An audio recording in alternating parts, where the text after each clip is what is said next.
Hello everyone, मैं doctor प्रगति गुप्ता और आज मैं लेकर आई हूँ ये वीडियो जो हमारे सारे स्ट्रोक के पेशेंट्स को जल्दी रिकवर करने में मदद करेंगे। आपको कुछ ऐसी चीज़ों का ध्यान रखना होता है अपनी फिजियोथेरेपी एक्सरसाइजेज स्टार्ट करने से पहले, ताकि आपकी रिकवरी तेज़ी से होने लगे। अब वो क्या क्या चीज़ें हैं वो स्टेप बाय स्टेप मैं आपको इस वीडियो के अंदर समझाऊंगी। सबसे पहले हम चलते हैं एक्सरसाइजेस की तरफ, जो दो तरीके की होती है। एक होती है आपकी एक्टिव एक्सरसाइजेस, एक होती है पैसिव एक्सरसाइजेस। पहले आप ये समझ लीजिए कि एक्टिव और पैसिव एक्सरसाइजेस में अंतर क्या है। एक्टिव जितनी भी एक्सरसाइजेज होती है उसके अंदर क्या होता है, पेशेंट अपना एफर्ट खुद से लगा रहा होता है। मान लीजिए आप पेशेंट को एक्सरसाइज करवा रहे हैं और जो एक्सरसाइज आप उसको करने के लिए बोल रहे हैं वो खुद से करने की कोशिश कर रहा है, आपको बस हल्का सा सपोर्ट देने की ज़रूरत पड़ती है। अब पैसिव एक्सरसाइजेज जितनी भी होती हैं उसके अंदर क्या होता है, जो एक्सरसाइज करवा रहा होता है, आपका फिजियोथेरेपिस्ट है या आपका कोई केयर टेकर है, उसका खुद का एफर्ट बहुत ज़्यादा लग रहा होता है, उसकी खुद की ही एक्सरसाइज हो रही होती है, क्योंकि पेशेंट के एंड पे कुछ भी स्ट्रेंथ नहीं लग रही होती है, पेशेंट अपना कोई भी एफर्ट नहीं लगा रहा होता है। तो एक्टिव और पैसिव एक्सरसाइज के बारे में समझना इसलिए ज़रूरी हो जाता है क्योंकि जब हम पेशेंट को एक्सरसाइज करवाना स्टार्ट करते हैं तो हम उम्मीद करते हैं उसकी रिकवरी बहुत तेज़ी से हो, क्योंकि हम उसके जितने भी मसल्स पैरालाइज हो चुके हैं उनकी मूवमेंट को दोबारा वापस लाने के लिए उसकी फिजियोथेरेपी एक्सरसाइजेस स्टार्ट करवाते हैं। अगर पेशेंट को हम बहुत लंबे टाइम तक पैसिव एक्सरसाइजेस करवाते रहते हैं जिसके अंदर पेशेंट का कोई एफर्ट नहीं लग रहा है, तो आप जितना मर्जी एक्सरसाइजेस करवा लीजिए, पेशेंट को कोई भी बेनिफिट नहीं हो पाता है, बल्कि पेशेंट के जितने भी लिम्स हैं, हाथ पैर हैं, उनके अंदर टाइटनेस बढ़ती चली जाती है। अब ये टाइटनेस क्यों बढ़ती चली जाती है, आप पहले उसको जान लीजिए।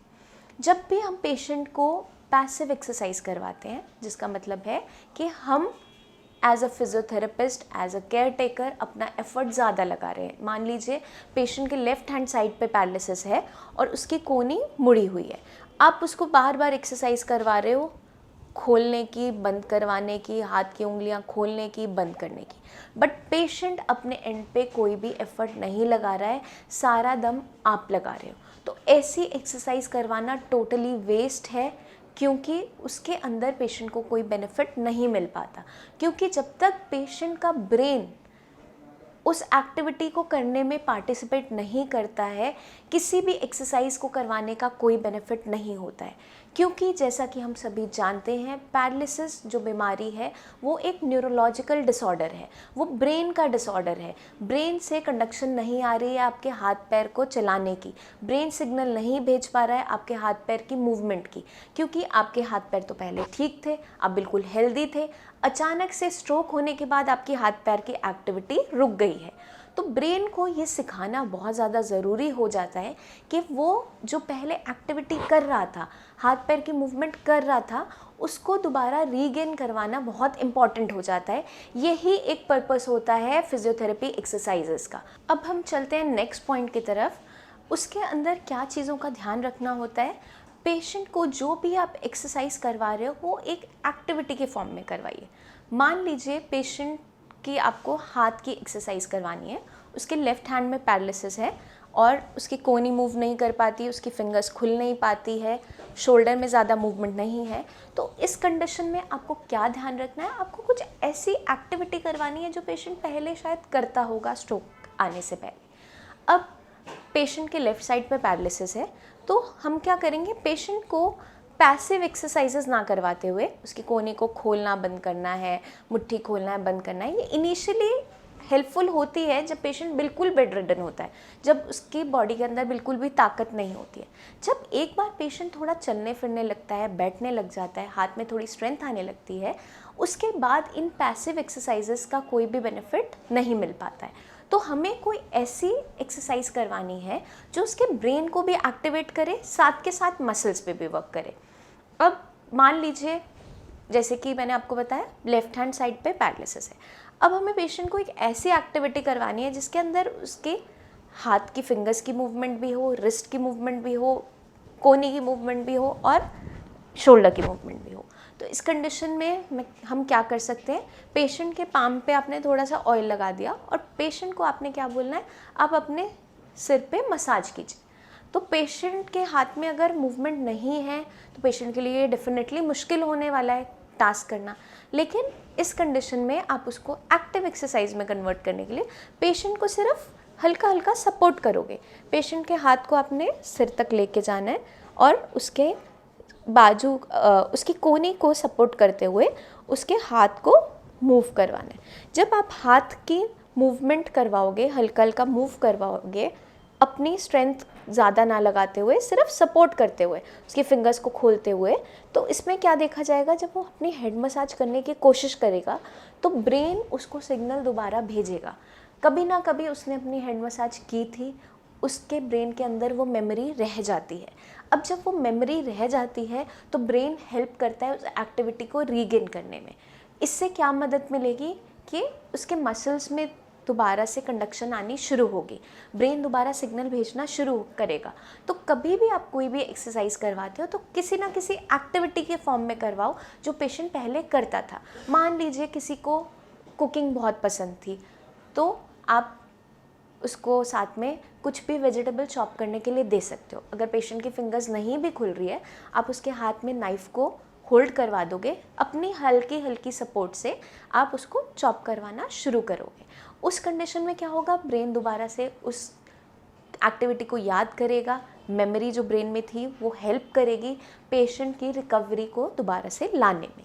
तो इसलिए ज़रूरी हो जाता है कि हम एक्टिव एक्सरसाइजेस जितनी भी करवाएं जिसमें पेशेंट का एफर्ट लग रहा है, वो एक एक्टिविटी के फॉर्म में हो जो पेशेंट पहले करता था या पेशेंट को जो पसंद थी। तो उससे क्या होता है, पेशेंट की रिकवरी स्पीड अप हो जाती है। अब हम चलते हैं नेक्स्ट पॉइंट की तरफ। हमें पेशेंट की बॉडी को एज अ होल ट्रीट करना है। पेशेंट के अगर हाथ पैर में स्ट्रेंथ नहीं है तो हमें ऐसा नहीं करना है कि हम सिर्फ हाथ की एक्सरसाइजेस कर रहे हैं, लेग को निगलेक्ट कर रहे हैं, या सिर्फ पेशेंट को चला रहे हैं और हाथ की कोई भी एक्सरसाइज नहीं करवा रहे हैं। हमें ऐसी एक्टिविटीज़ करवानी होती है जिसके अंदर सारी बॉडी की इन्वॉल्वमेंट देखने को मिलती है। जैसे कि अगर पेशेंट का लेफ़्ट हैंड साइड वर्क नहीं कर रहा है और आप पेशेंट को एक्सरसाइज करवा रहे हो, अगर आप पेशेंट को वॉक करवा रहे हो, उसके पैर में स्ट्रेंथ तो दोबारा वापस आ जाती है, लेकिन हाथ फिर पीछे रह जाता है। अगर हम चाहते हैं कि दोनों लिम्स की साइमल्टेनियस रिकवरी हो, हाथ पैर दोनों साथ साथ रिकवर करें, तो हमें दोनों ही लिम्स की हाथ पैर की एक्सरसाइज करवानी ज़रूरी हो जाती है। जैसा भी मैंने आपको बताया था, पेशेंट को अगर हेड मसाज करवा रहे हो, पेशेंट ये एक्टिविटी कर रहा है, हाथ की एक्सरसाइज करवाते करवाते पेशेंट की लेग की एक्सरसाइज करवाना भी ज़रूरी हो जाता है, वरना मसल्स के अंदर टाइटनेस आनी शुरू हो जाती है। अगर हम सिर्फ एक ही लिम्ब की एक्सरसाइज करवाते हैं, मान लीजिए हम पेशेंट को सिर्फ चला रहे हैं, वॉक ही करवाते जा रहे हैं, हाथ की कोई एक्सरसाइज नहीं करवा रहे हैं, तो क्या देखा जाता है, पैर तो पेशेंट का ठीक हो जाता है, लेकिन हाथ में इतनी ज़्यादा टाइटनेस रह जाती है कि पेशेंट की रिकवरी जो हाथ की होनी चाहिए थी, उसका जो तेज़ी से रिकवरी आ सकती थी, वो पीछे रह जाती है। तो हमें सारी की सारी एक्टिविटीज़ ऐसी करवानी है जिसमें हाथ और पैर दोनों की इन्वॉल्वमेंट साथ साथ होती है। पेशेंट को आप जैसे अगर वॉक करवा रहे हैं, पेशेंट के पैर में रिकवरी आ रही है, उसका हाथ अगर एक हेमीप्लेजिक हैंड बन गया है, ऐसे करके स्टिफ रह गया है, उस कंडीशन में हमें पेशेंट के हाथ को सीधा करवाते हुए, थोड़ी सी सपोर्ट देते हुए उसे वॉक करवाना ज़रूरी हो जाता है। जब आप पेशेंट को थोड़ी सपोर्ट साथ में दे देते हो तो मसल्स में टाइटनेस नहीं आती है और पेशेंट की रिकवरी स्पीड अप हो जाती है। तो हमें क्या ध्यान रखना है, पेशेंट को हमेशा एज अ होल बॉडी हमें ट्रीट करना है। सिर्फ ऐसा नहीं करना है कि हम पैर पैर की एक्सरसाइज करा देंगे और हाथ को बाद में देखेंगे, या सिर्फ हाथ की अभी करवा देते हैं, लेग की बाद में करवाएंगे। तो हमें दोनों लिम्स की एक्सरसाइज जहाँ पे पैरालिसिस हुआ है साथ साथ करवानी ज़रूरी हो जाती है। आप 10 काउंट्स रख लो। जैसे आप मान लीजिए आपने 10 राउंड्स पेशेंट के वॉक करवाते हुए लगाए हैं, तो अब 10 सिटिंग्स 10 काउंट्स पे आप हाथ की एक्सरसाइजेस करवाना शुरू करो। उसकी शोल्डर की मूवमेंट्स है, शोल्डर की रोटेशन है, उसकी फिंगर की मूवमेंट्स है। अगर पेशेंट की फिंगर्स बिल्कुल बंद है, आप उसको हाथ में बॉल रख के एक्सरसाइज करवा सकते हो। अगर थोड़ी बहुत वो ओपन कर लेता है तो वो अपनी स्ट्रेंथ लगाते हुए उसको खोलना बंद करना कर सकता है। तो जब भी आप पेशेंट की एक्सरसाइज करवाओगे, आप किसी भी लिम्ब को, हाथ या पैर को पीछे नहीं छोड़ोगे। ये नहीं सोचना है कि पहले पैर ठीक हो जाए फिर हाथ के बारे में सोचेंगे, या पहले हम हाथ ठीक कर लेते हैं फिर पैर को देखेंगे। तो हमें हमेशा ध्यान रखना है कि साइमल्टेनियस एक्सरसाइज करवाना बहुत ज़्यादा ज़रूरी हो जाता है। इससे फ़ायदा क्या मिलता है हमें कि पेशेंट की जो रिकवरी है वो सही तरीके से होती चली जाती है और पेशेंट जल्दी इंडिपेंडेंट हो जाता है, क्योंकि हमें हाथ और पैर दोनों की ज़रूरत होती है किसी भी एक्टिविटी को करने में। मान लीजिए पेशेंट को कपड़े पहनने में परेशानी होती है, नहाने में परेशानी होती है, तो आपको ये एक्टिविटी उससे डेली करवानी है। ऐसा नहीं सोचना है कि जब पेशेंट ठीक हो जाएगा तो ये एक्टिविटी करने लग जाएगा। हमें क्या करना होता है, ये एक्टिविटी करवाते करवाते पेशेंट को ठीक करना है। तो हमें कुछ चीज़ों का खास ध्यान रखना होता है कि पेशेंट को जो भी आप एक्टिविटी करवा रहे हो उसमें पेशेंट की इन्वॉल्वमेंट अच्छे तरीके से होनी चाहिए। पेशेंट को हमें मोटिवेट करते रहना होता है कि आप को माइंड में ये नहीं लाना है कि जब मैं ठीक हो जाऊंगा तो मैं अपने कपड़े खुद से पहनूंगा या मैं खुद से नहा लूँगा। आपको क्या करना है, आपको ये एक्टिविटीज़ करते करते ठीक होना है। मैं कपड़े पहनते पहनते अपनी एक्सरसाइज कर सकता हूँ, आपको उस एक्टिविटी को एक्सरसाइज के फॉर्म में लेना है। तो पेशेंट बहुत तेज़ी से रिकवर कर जाता है अगर हम इस एटीट्यूड के साथ पेशेंट को एक्सरसाइज करवाते हैं, क्योंकि एट द एंड हमें ब्रेन को सिखाना है। हाथ पैर में कोई दिक्कत नहीं होती है पेशेंट के जब भी किसी को स्ट्रोक होता है, क्योंकि ब्रेन के अंदर जो क्लॉट आया था या हेमरेज हुआ था, जो डैमेज हुआ था, उसकी वजह से ब्रेन सिग्नल नहीं भेज पा रहा है आपको ये हाथ पैर को चलाने में या पेशेंट को बोलने में या किसी भी छोटे काम करने के लिए पेशेंट दूसरे के ऊपर डिपेंडेंट हो जाता है। तो पेशेंट को दोबारा से अगर हमें इंडिपेंडेंट बनाना है तो हमें जो एक्सरसाइज करवानी है वो एक एक्टिविटी के फॉर्म में करवानी होती है और साइमल्टेनियसली करवानी होती है। उसकी पूरी बॉडी की इन्वॉल्वमेंट चाहिए होती है, जिसके अंदर उसको फोकस करना होता है अपनी एक्टिविटीज़ पे, क्योंकि एट द एंड जो एक्सरसाइजेस का मोटिव होता है वो ब्रेन को सिखाना है और ब्रेन हमारा रेपिटेशन के साथ सीखता है। अगर आप कोई भी एक्टिविटी पहले करते थे, आपके ब्रेन में उसकी मेमोरी बनी हुई है, आप उसे अगर दोबारा दोबारा आप करना शुरू करते हो तो पेशेंट बहुत तेज़ी से रिकवर कर जाता है। अब हम चलते हैं नेक्स्ट पॉइंट की तरफ। अक्सर हम क्या गलती कर रहे होते हैं पेशेंट को एक्सरसाइज करवाते हुए, वो आप जान लीजिए। जब भी कोई फिजियोथेरेपिस्ट या फिर केयरटेकर आपको एक्सरसाइज, अपने पेशेंट को एक्सरसाइज करवा रहा होता है, तो उसकी वीकनेसेस गिनता रहता है कि पेशेंट के हाथ में स्टिफनेस ज़्यादा है, अभी वो मूवमेंट नहीं कर पाता है और ज़्यादा अच्छे से एक्सरसाइज नहीं कर पा रहा है, थोड़ी थोड़ी कर पा रहा है। हमें क्या करना है, हमें पेशेंट के साथ साथ स्ट्रेंथ को ज़रूर देखना है। अगर हमारा पेशेंट एक यंग स्ट्रोक का पेशेंट है तो हमें पेशेंट को मोटिवेट करते रहना है कि आप जल्दी ठीक हो जाओगे, और उसकी वीकनेसेस को ना गिनते हुए उसकी स्ट्रेंथ को साथ साथ गिनना है। पेशेंट को हमें मोटिवेट करते रहना है कि आज आपने एक पेज अपना थोड़ा थोड़ा हैंड राइटिंग लिखा था, एक पैरा लिखा था, आज देखो कल से बेटर है और आप थोड़ा एक्स्ट्रा एफर्ट लगा के और बेटर कर सकते हो। तो पेशेंट को मोटिवेट करना बहुत ज़्यादा ज़रूरी हो जाता है।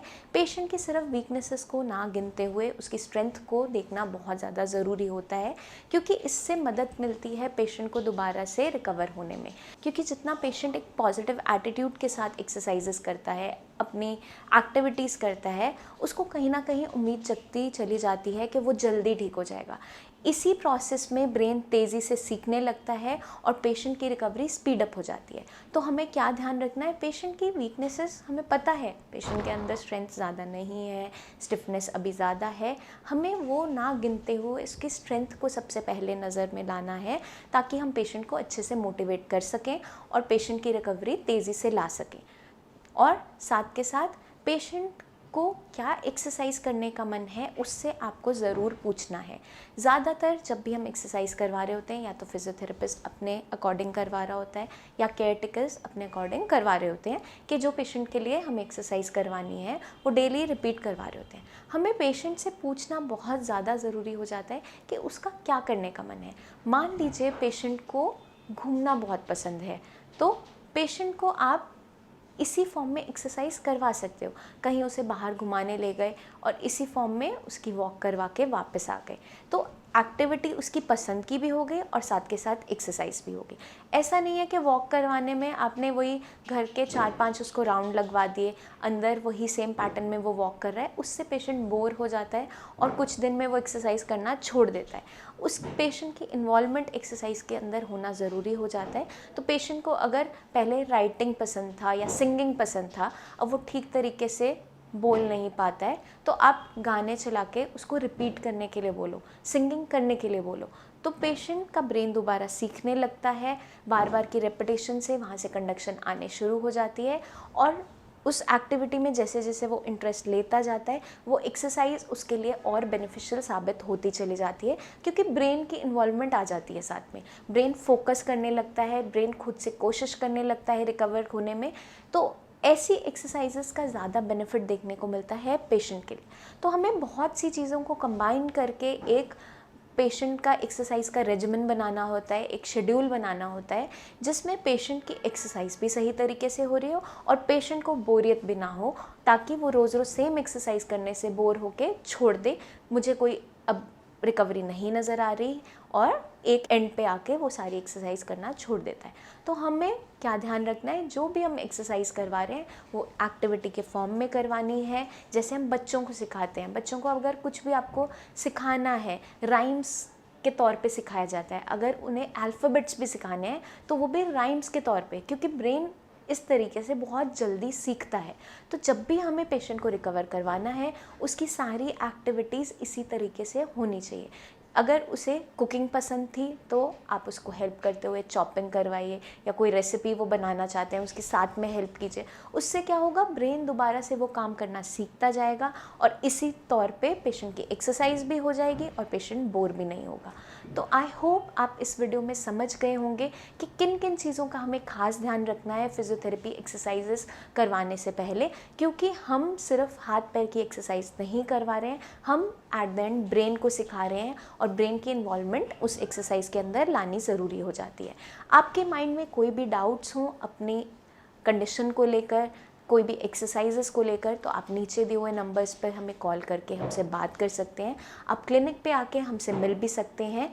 आपके माइंड में फिर भी कोई डाउट रह जाता है अपनी कंडीशन को लेकर, अपने डाइट को लेकर, अपने एक्सरसाइज के शेड्यूल को लेकर, तो बेझिझक आप नीचे दिए हुए नंबर्स पर हमें कॉल करें। हमारे टीम ऑफ डॉक्टर्स आपको हर चीज़ अच्छे तरीके से एक्सप्लेन करेंगे और आपकी रिकवरी में आपको मदद करेंगे।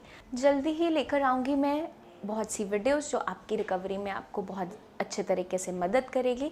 तब तक के लिए आपको एक छोटा सा काम करना है, अपना खास ध्यान रखना है और बहुत ही पॉजिटिव एटीट्यूड के साथ एक्सरसाइजेस करते रहना है, क्योंकि हमें ब्रेन को दोबारा से सिखाना है और ठीक करना है। तो अपना खास ध्यान रखिए। Take care.